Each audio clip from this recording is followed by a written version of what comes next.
ગામડાનો ધબકાર ચેનલના સૌ ખેડૂત મિત્રોને જય માતાજી. મિત્રો આજે 1 એપ્રિલ. હવામાનની વાત કરીએ તો મિત્રો અત્યારે તમે સેટેલાઇટ વાદળો જુઓ તો કચ્છ બોર્ડરે, કચ્છના અખાતમાં અને પશ્ચિમ સૌરાષ્ટ્ર નજીક આવ્યા છે. આ મિત્રો જે સેટેલાઇટ વાદળો છે ગઈકાલે કચ્છ અને ઉત્તર ગુજરાત ઉપર છવાયેલા રહ્યા હતા, છતાં ક્યાંય વરસાદના સમાચાર નહોતા. અત્યારે આપણે જોઈએ તો આ જે વાદળો છે એ વરસવા પડે પણ વરસ્યા નથી.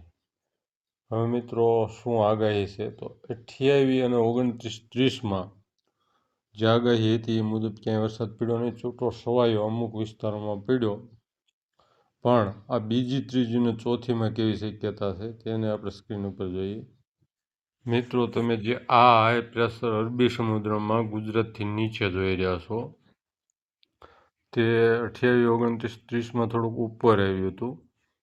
એના કારણે ઓછો વરસાદ પડ્યો અને તે આપણને ફાયદાકારક રહેશે. પણ આ જે કાંઈ છે આ આવતીકાલ એટલે કે 2 એપ્રિલથી નીચે ફરી જાય અને થોડુંક નીચે ખસશે હાઈ પ્રેશર, અને લો પ્રેશર એટલે કે વીડી સ્વરૂપે 850 SPMમાં અને સરફેસ ઉપર પણ આપણે જોઈએ.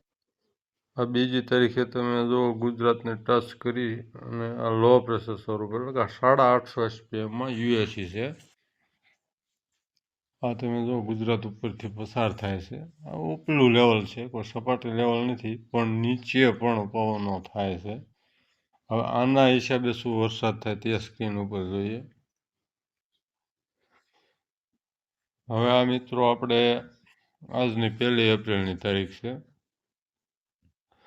જો રાત્રિનું વહેલી સવારે આજે રાત્રે આવી અરબ સાગરમાં આવ્યું અને કાલે બપોર પછી કચ્છ બોર્ડરે અને પશ્ચિમ સૌરાષ્ટ્રે વરસાદનું વાતાવરણ બનશે. પાછું ખેંચાઈ જશે, પાછું ચાલશે વીડી. એટલે આ તમે જુઓ 3 એપ્રિલ, 2 અને 3ની રાત અને 3ના દિવસે તમે જુઓ સૌરાષ્ટ્ર, કચ્છ, ગુજરાતમાં છૂટો છવાયો હળવો મધ્યમ કે ભારે વરસાદ થઈ શકે. ક્યાંક ભારે થઈ જાય પણ દરિયાઈ પટ્ટીમાં વધારે રહેવાની શક્યતા છે વરસાદની.